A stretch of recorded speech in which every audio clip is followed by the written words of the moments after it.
গল্পে গপ্পে প্রভাত।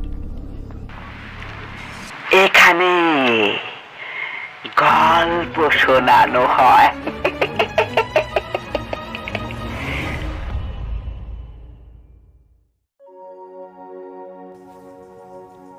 এসো হে বৈশাখ, এসো এসো। নতুন বছরে পদার্পণ করতে আমাদের আর মাত্র কয়েকটা দিনের অপেক্ষা। নতুন বছরে নতুন ভাবে নতুন শুরু হোক এই কামনাই করছি। আর সঙ্গে এই আশাও রাখছি, গল্পে গপ্পে প্রভাত এই চ্যানেলটিকে 100 পরিবারের সাবস্ক্রাইব হিসাবে গড়ে তুলতে আপনাদের এক একটি সাবস্ক্রাইব আমার পক্ষে খুব গুরুত্বপূর্ণ। আপনাদের ভালোবাসা আমার একান্তভাবে প্রয়োজন। ভালো থাকুন, সুস্থ রাখুন, আর অবশ্যই গল্প শুনতে থাকুন। ধন্যবাদ। নমস্কার, আমি প্রভাত, আর আপনারা শুনছেন গল্পে গপ্পে প্রভাত। গল্প শুনতে আমাদের সকলেরই ভালো লাগে, সেটি অলৌকিক ভূতের গল্প হোক কিংবা গোয়েন্দা গল্প। তাই গল্পপ্রেমীদের জন্য আবারও একটি নতুন গল্প নিয়ে আমি হাজির হয়েছি। আজকের গল্পটি হলো বিভূতিভূষণ বন্দ্যোপাধ্যায়ের লেখা গল্প কবিরাজের বিপদ। গল্পটি ভালো লাগলে অবশ্যই লাইক এবং কমেন্ট করে জানাবেন। আর হ্যাঁ, নতুন নতুন গল্প পেতে আমার এই চ্যানেলটিকে সাবস্ক্রাইব করে পাশে থাকুন। শুরু করছি আজকের গল্প কবিরাজের বিপদ।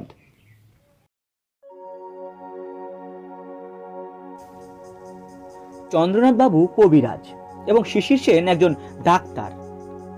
রামদাসের ছোট্ট বাজার পূর্ববঙ্গ থেকে আগত উদ্বাস্তু ডাক্তার, কবিরাজ এবং হোমিওপ্যাথিতে একদম ভর্তি হয়ে গিয়েছে। রোগীর চেয়ে ডাক্তারের সংখ্যায় বেশি, তবে দেশটায় রোগ বালায় নিতান্ত কমও নয়। তাই সবাই দুমুঠো ভাতের জোগাড় করতে পারত কোনো রকম। চন্দ্রনাথ বাবুর বয়স 55 কি 56, আর শিশির সেনের বয়স 26 কি 27। ওদের ডাক্তারখানা রাস্তার এপার ওপার, রোগীপত্তর প্রায় থাকে না, তাই দুজনে বসে গল্প করেন। বয়সের তারতম্য যতই থাকুক, দুজনের খুব বন্ধুত্ব। চন্দ্রনাথ বাবু এসেছেন খুলনা থেকে, আর শিশির বাবু যশোর শহর থেকে। কাজকর্ম না থাকলে যা হয়ে থাকে আর কি, দুজনে বসলেই তর্ক আর দ্বন্দ্ব। তর্কের বিষয়বস্তু প্রধানত মানুষের মৃত্যুর পরে কি হয় এই নিয়ে। চন্দ্রনাথ বাবু বললেন, তাদের গ্রামে একজন সাধু ছিলেন, তিনি ভূত নামাতে পারতেন।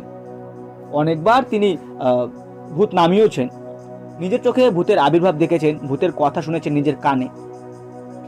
শিশির সেন বললেন, রাবিশ। চন্দ্রনাথ বাবু তখন বললেন, তোমার বলবার কোনো অধিকার নেই এখানে, তুমি ছেলে মানুষ, কতটুকু অভিজ্ঞতা তোমার? অভিজ্ঞতার কোনো দরকার হয় না, কমন সেন্সের প্রশ্ন এটা। কাকে বলছো কমন সেন্স? মানুষ মরে গেলে আর বাঁচে না, এটাই কমন সেন্স। মরা মানে বৃহত্তর জীবনের মধ্যে প্রবেশ করা। মরা মানেই না বাঁচা। মরা মানেই জীবনটাকে বড় করে পাওয়া। একদম বাজে। দু পাতা সায়েন্স পড়ে ভাবছো খুব সায়েন্স শিখে গেছো, আসলে সায়েন্সের কিছুই জানো না, শেখোনি। বৈশাখ মাসের শেষ সপ্তাহ। এই বছরের মতো এত গরম এখনকার বৃদ্ধ লোকেও কোনোদিন দেখেনি। শিশির সেন বেলা 5:30টার সময় ডাক্তারখানা খুললেন। না, টিনের বারান্দা তেতে একদম আগুন হয়ে আছে, এখনো ঘরের ভেতরে বসা সম্ভব নয়। সামনের পানের দোকানেকে বললেন, রাস্তায় একটু জল ছিটিয়ে দাও অভয়, এখনই লরিগুলো গেলে ধুলে চারিদিক অন্ধকার হয়ে যাবে। ও কবিরাজ মশাই। কি? বাইরে আসুন না। যাই যাই। কতক্ষণে এলেন? আমি আজ বাসায় যাইনি, দুপুরে এখানেই শুয়েছিলাম। খেলেন কোথায়? ওই রামজীবন তরফদারের স্ত্রীর শ্রাদ্ধ হলো কিনা আজ, তাইরই নেমন্তন্ন ছিল। আসুন, চা খাবেন? না মশাই, এত গরমে চা, দুপুরে লুচি ঠেসে এখন চা খাওয়া সম্ভব নয়। ডালদা ঘিয়ের তো? নইলে কোথায় পাচ্ছ আর গাওয়া ঘি? না মশাই, ও নেমন্তন্ন না খেয়ে ভালোই করেছি। খেলে অম্বল না হয় পেটের অসুখ, নিশ্চিন্ত। চন্দ্রনাথ বাবু ডাক্তার সেনের বারান্দায় এসে বসলেন এবং চাও খেলেন। পরে যথারীতি ভূতের গল্প শুরু হয়ে গেল। চন্দ্রনাথ বাবুর মধ্যে একটা সমরপটু আশা বাস করে। অবিশ্বাসের সঙ্গে যুদ্ধ করেই তার তৃপ্তি। শিশির সেন ভূতে বিশ্বাস করুক বা না করুক, তাতে চন্দ্রনাথ কবিরাজের কি? জিনিসটা যদি সত্যি হয় তবে শিশির সেনের অবিশ্বাস সেটার কি হানি করতে পারে? চন্দ্রনাথবাবু সেটা যে বোঝেন না এমনও নয়, বোঝেন সবই। তবু যদি একজন অবিশ্বাসীকেও একদিন আলোতে এনে হাজির করা যায়। ইসলাম ও খ্রিস্ট ধর্মের দিগ্বিজয়ী প্রচারকদের আত্মা যেন তার মধ্যে এসে বাসা বেঁধেছে। সত্যের আলোতে এসব অসৎ মূর্খ ছোকরাদের আনতেই হবে, তবেই প্রকৃত শাস্তি দেওয়া যাবে এই দাম্ভিকদের। স্বার্থবাদী ছোকরা দাম্ভিকদের দল। দুপাতা সায়েন্স পড়ে সব শিখে ফেলেছে, এইসব তার মনের একান্তই ভাবনা। চন্দ্রনাথবাবু জানতেন না শিশির সেনের মতো ছোকরারা তার সম্বন্ধে কি কি মনে করতে পারে। ওরা আড়ালে মুখ টিপে হেসে বলে, বুড়ো একদম সেকেলে, কুসংস্কারে ভরা। আর ইংরেজি তো তেমন জানেনই না, কবিরাজি করতো আগে, এখন ডাক্তারি করছে। সংস্কৃত জানতো একটু আধটু, দৃষ্টিভঙ্গি একেবারেই ঊনবিংশ শতাব্দীর মতো। কি আর করি, মেজবার কোনো লোক নেই মশাই এইসব জায়গায়, কার সঙ্গে দুটো কথা বলি, নইলে এই বুড়ো হারের সঙ্গে বন্ধুত্ব আমার। রাম রাম। একটু পরে হঠাৎ পশ্চিম দিগন্ত অন্ধকার করে একখানা বড় কালো মেঘ উঠল এবং কিছুক্ষণ পরেই কালবৈশাখী ঝড় শুরু হয়ে গেল। চন্দ্রনাথ কবিরাজ কবরেজখানার জানলা দরজা বন্ধ করতে করতে ছুটে এলেন। ধুলোয় চারিদিক অন্ধকার হয়ে উঠল। বড় বড় ফোঁটায় বৃষ্টি পড়তে শুরু হলো বটে, কিন্তু বৃষ্টি বেশি না হয়ে ঝড়টাই হলো বেশি। ডাক্তারখানার সামনের অশ্বত্থ গাছের একটা ডাল ভেঙে উড়ে এসে পড়ল শিশির সেনের ডাক্তারখানার দরজার সামনে। বৃষ্টি ভেজা সোদা মাটির গন্ধ বেরোবার সঙ্গে সঙ্গে বাতাস ঠান্ডা, গরম একদম কমে গেল। চন্দ্রনাথ বললেন, বাঁচা গেল, শরীর যেন জুড়িয়ে গেল। কতদিন পরে একটু বৃষ্টি পড়লো আজ মাটিতে। চা খাবেন নাকি একটু? তাহলে মন্দ হয় না, আনাও আর একটু দেখি খাই। এই সময় বৃষ্টিটা বেশ জোরেই এলো, বর্ষাকালের বৃষ্টির মতোই। চন্দ্রনাথ কবিরাজের কবরেজখানার চালে ছাদ বেয়ে অবিরল ধারে জল গড়িয়ে পড়তে লাগলো। রাস্তার জল জমে উঠল আধ ঘন্টার ভেতর। বেশ বৃষ্টি হলো, মুষলধারে না হলেও এ বছরের পক্ষে মন্দ নয়। চন্দ্রনাথবাবু বললেন, ওই তোমার চা গেল কোথায় হে? নবীন তো গিয়েছে, বৃষ্টিতে আটকে পড়লো রামুর দোকানে। হাতি আছে আপনার? না। তবে আর কি হবে, বসুন, জল ছেড়ে যাক, ততক্ষণে আপনার ভুতুরে আলোচনা আরম্ভ করুন না। না। কেন, আজ এত বিরাগ কেন? আজই বরং ঠান্ডা বাদলা সম্বন্ধে কত কথা জমবে। না হে, তোমরা অবিশ্বাস করো, হাসাহাসি করো। গভীর সত্যকে এভাবে বেনে বনে ছাড়তে নেই। আরে আপনার কথার প্রতিবাদ করতে বাধ্য হচ্ছে। গভীর সত্য কাকে বলছেন আপনি? মানুষের জীবন ও মৃত্যু অদ্ভুতময়, রহস্যময়। পৃথিবীর গভীর রহস্য দিয়ে ঘেরা আমাদের এই জীবন। মানুষ মরে না। ভগবান অনন্ত করুণার স্বরে ও করুণার আগার, এই হলো গভীর সত্য। আরও শুনতে চাও? মানুষ মানুষ অমর। কি বলছেন আপনি? তবে আপনি কবিরাজে করেন কেন? মানুষ যদি অমর তবে? তার এই দেহটা তো আর অমর নয়, তাই কবিরাজি করি। আর এতদিন পরে একটা কথা বলি, কবিরাজি করতে গিয়েই এই সত্যটা আমি টেরও পেয়েছি। কিভাবে? এই সময় নবীন চাকর ভিজতে ভিজতে চা নিয়ে এসে টেবিলের ওপর রাখলো। শিশির সেন বললেন, বিস্কুট কই রে, আনিসনি? যা যা যা নিয়ে আয় চারখানা, দুটো সিগারেট নিয়ে আয় অমনি। এবার বলুন আপনি কিভাবে? কবিরা চা খেতে খেতে গম্ভীর মুখে বললেন, না, ও সব নিয়ে ঠাট্টা নয়, বাদ দাও। না না, রাগ করবেন না। কি করে সত্যটা টের পেলেন কবিরাজি করতে গিয়ে, বলুন না। না, আমি বলবো না। ঠান্ডার ব্যাপার, ঠাট্টার ব্যাপার সেটা নয়, তোমরা হাসবে। আর আমি আমার জীবনের এত বড় একটা অভিজ্ঞতা ঠাট্টার খোরাক করতে চাই না। আমি কবে আপনাকে ঠাট্টা করেছি এ নিয়ে? চন্দ্রনাথ কবিরাজের মনটা যেন একটু নরম হলো। তিনি চা খেতে খেতে শুরু করলেন নিম্নের গল্পটি। আমি নিজে যা দেখেছি তা অবিশ্বাস করি কি করে বলো তো। ঘটনাটা গোড়া থেকেই বলি। পাকিস্তানে আমার বাড়ি ছিল খুলনা জেলার হলদিবুনিয়া গ্রামে। আমার বাবার নাম ছিল ত্রিপুরাচরণ শাস্ত্রী। সেকালের বড় নাম ডাকওয়ালা কবিরাজ ছিলেন তিনি। বাবা বড় কবিরাজ ছিলেন, তার পসার পেলাম আমি। বাবা তখনই বেঁচে আছেন, তবে কাজকর্ম করেন না। ইদানিং পক্ষাঘাত রোগে একদিকের অঙ্গ অচল হয়ে গিয়ে শস্যাগত ছিলেন একেবারে। নাম করা সেখানে কবিরাজের ছেলে হিসেবে বড় বড় বাধাঘর ছিল, যারা অসুখে বিসুখে আমাকে ছাড়া কোনো চিকিৎসককে দিয়ে ডাকতো না। মামলামাজির পাকরাশি জমিদার ছিলেন এমনই একটা বাধাঘর। সেবার কার্তিক মাসের শেষে জমিদার হরিচরণ পাকরাশি ডেকে পাঠালেন, তার ছেলের খুব অসুখ। আমি গিয়ে দেখলাম ছেলেটির বিষম জ্বর, যাকে তোমরা বলো টাইফয়েড। 15-16 বছর বয়সে ও রোগের পক্ষে তত সুবিধাজনক নয়। আমাকে জমিদার বাবু হাতে ধরে অনুরোধ করে বললেন, আপনাকে এখানে থাকতে হবে কবিরাজ মশাই। যা লাগে আমি আপনাকে তাই দেব। ছেলেটিকে আপনি বাঁচিয়ে দিন। আমি তো রোগীর অবস্থা দেখে ভয় পেয়ে গেলাম। পেটে ফাঁপা, বুকে সর্দি কাশি, নারীর গতি একেবারেই নেই। এক কথায় সব ধরনের খারাপ লক্ষণই বর্তমান। বাঁচানো বড় কঠিন। ভগবান ধন্বন্তরীকে স্মরণ করে কাজে লেগে গেলাম। সেদিনই সন্ধ্যার পর নারীর অবস্থা ভালো করে আনলাম।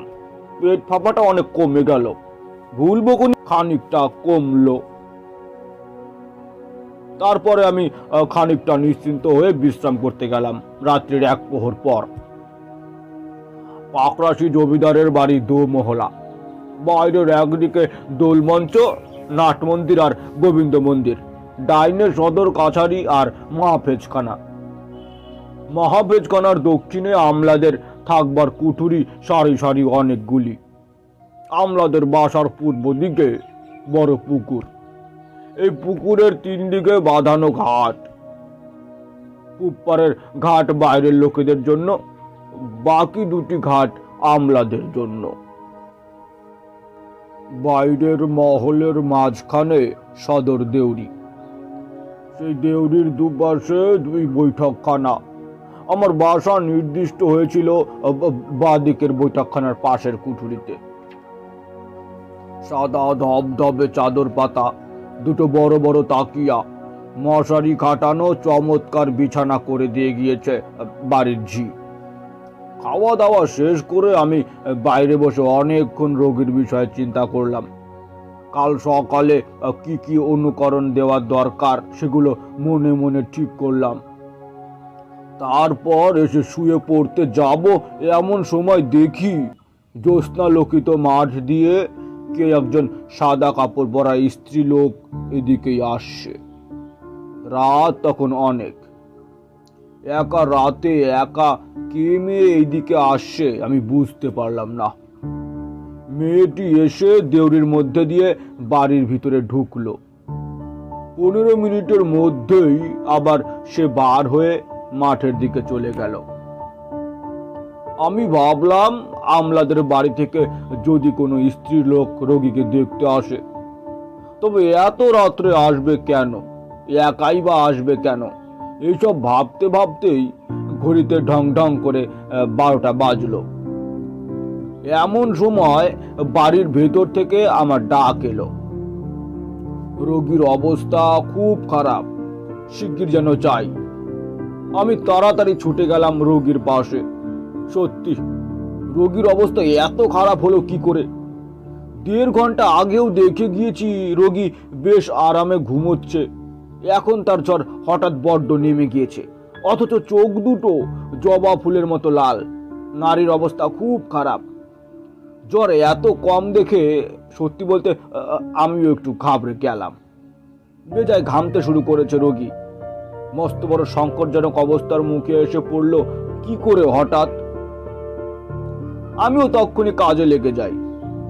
আমিও ত্রিপুরা কবিরাজের ছেলে, উপযুক্ত গুরুর শিষ্য মশাই। দম্বার পাত্র আমি নই।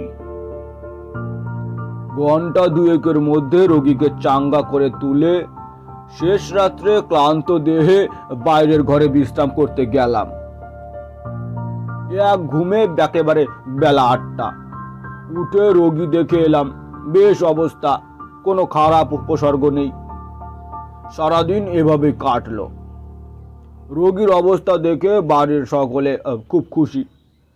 আমার সারাদিনের মধ্যে বিশেষ কোনো খাটুনি নেই। দুপুরবেলা খুব ঘুম দিলাম। বিকেলে এমনকি বড় পুকুরে মাছ ধরতে গেলাম আমরাদের মধ্যে একজন ভালো বর্ষালের সঙ্গে। সেখানে একটা পোনা মাছও ধরলাম। মনে খুব ফুর্তি। সেদিন রাত্রে বাইরের ঘরে শুয়ে আছি, এমন সময় দেখি দূরে মাঠের দিক থেকে সেই স্ত্রী লোকটি আবারও আসছে এদিকে এগিয়ে। আজ সারাদিনের মধ্যে মেয়েটির কথা আমার একবারও মনে হয়নি। এখন আবার তাকে আসতে দেখে ভাবলাম ইনি নিশ্চয়ই এদের কোনো আত্মীয় হবেন। দূর গ্রাম থেকে দেখতে আসেন ঘরের কাজকর্ম সেরে, কিন্তু একা আসেন কেন? হঠাৎ মনে পড়ে গেল কাল এই মেয়েটি রোগীকে দেখে চলে যাবার পরই রোগীর অবস্থা খুব খারাপ হয়ে গিয়েছিল। মনটা যেন একটু খারাপ হয়ে গেল। মেয়েটি দেউড়ি দিয়ে বাড়ির মধ্যে ঢুকলো দেখে আমার বুকের মধ্যেটা কেমন ঢিপ ঢিপ করতে লাগলো। কান খাড়া করে রইলাম বাড়ির দিকে। আরামে ঘুমোতে যাচ্ছিলাম, কিন্তু বিছানা ছেড়ে চেয়ারে বসতে হলো। ঘড়িতে ঠিক সে সময় 12টা বাজলো। হঠাৎ দরজার কাছে শব্দ হলো। মুখ তুলে দেখি সেই স্ত্রী লোকটি একেবারে আমার ঘরের সামনে এসে দাঁড়িয়েছেন। বেশ সুন্দরী, ধবধবে শাড়ি পরা, 24 থেকে 25-এর মধ্যে বয়স, কপালে সিঁদুর। আমার মুখ দিয়ে কোনো কথা বেরোবার আগেই তিনি আমার দিকে আঙ্গুল বাড়িয়ে হুকুমের সুরে বলতে লাগলেন, শোনো, তুমি এই ছেলেকে বাঁচাতে পারবে না, তুমি বাড়ি যাও। আমার মুখ দিয়ে অতি কষ্টে বেরোলো, কে মা, আপনি কে? আমার শরীর যেন কেমন ঝিমঝিম করে উঠল। সমস্ত ঘরটা যেন ঘুরছে।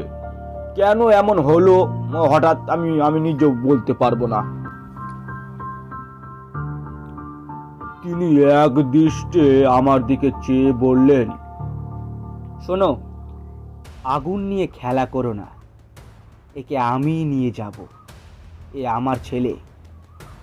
ওর বাবা আবার বিয়ে করেছেন আমার মৃত্যুর পর। সৎমা ওকে একদম দেখতে পারে না। বউ অপমান হেনস্থা করেন, আমি সব দেখতে পাই।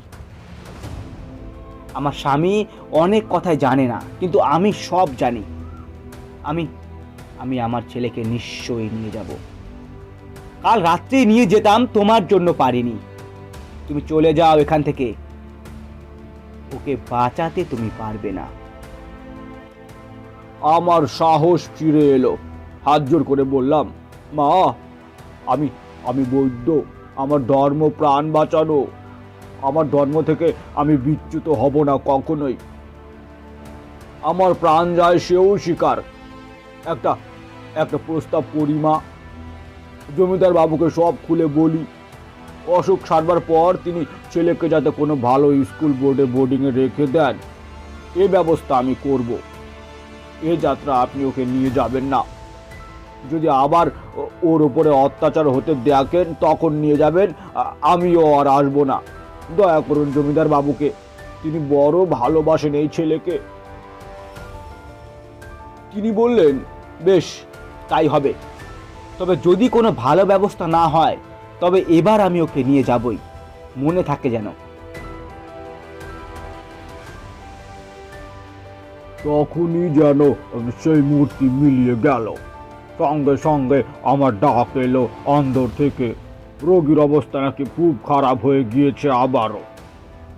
আমি তখনই ছুটে গেলাম। কাল যেমন অবস্থা ছিল আজও ঠিক তাই, বরং একটু বেশি খারাপ। ভোর পর্যন্ত পরিশ্রম করতে হলো রোগীকে চাঙ্গা করতে। সকালবেলা বাইরে যাওয়ার আগে জমিদার বাবুকে আমি একা ডেকে বললাম, কিছু মনে করবেন না জমিদার বাবু, আপনি আপনি এই ছেলেটিকে বাঁচাতে চান তো? জমিদার বাবু অবাক হয়ে বললেন, তার মানে? তার মানে হচ্ছে এই, আপনি জানেন না এই ছেলেটির ওপর ওর সৎ মা বড় অত্যাচার করে। কাল ওর মা আমার কাছে এসেছিলেন, শুনুন তবে। সব কথা খুলে বললাম। জমিদার বাবু প্রথমটা অবাক দৃষ্টিতে আমার দিকে চেয়ে রইলেন, তারপর হঠাৎ কেঁদে ফেললেন। পরে বললেন, আমি কিছু কিছু জানি। বেশ, এবার ও সেরে উঠুক, এর ব্যবস্থা আমি করব। আপনাকে আপনাকে আমি কথা দিলাম, জানুয়ারি মাস থেকে যশোর জেলা স্কুলের বোর্ডিংয়ে ওকে আমি রেখে দেব। কেমন, ঠিক তো? এবার কিছু হলে আমি কেন, কেউ আর ওকে বাঁচাতে পারবে না। আমি আমি কথা দিচ্ছি কবিরাজ মশাই, আমি কথা দিচ্ছি। বেশ, নির্ভয়ে থাকুন, আপনার ছেলে সেরে গিয়েছে। আগামী মঙ্গলবার ওকে পথ্য দেওয়ার ব্যবস্থা করব। আপনি পুরনো চাল কিছু এর মধ্যে জোগাড় করুন। পরের দিন জ্বর ছেড়ে গেল রোগীর। শিশির সেন এক মনে গল্প শুনছিল। পরে বলল, সেরে উঠল? নিশ্চয়ই। আর কোনোদিন দেখেছিলেন তার মাকে? কোনোদিনও না। সে ছেলে এখন কলকাতায় থাকে, কিসের ভালো ব্যবসা করে শুনেছি। জমিদার বাবু মারা গিয়েছেন। আচ্ছা যাকগে, বৃষ্টিটা ধরে এসেছে, আমি চললুম ঘরে আলু জ্বালিয়ে গিয়ে। চন্দ্রনাথ কবিরাজ উঠে চলে গেলেন, আর শিশির সেন অবাক দৃষ্টিতে এক চিত্তে ভাবতে থাকলেন।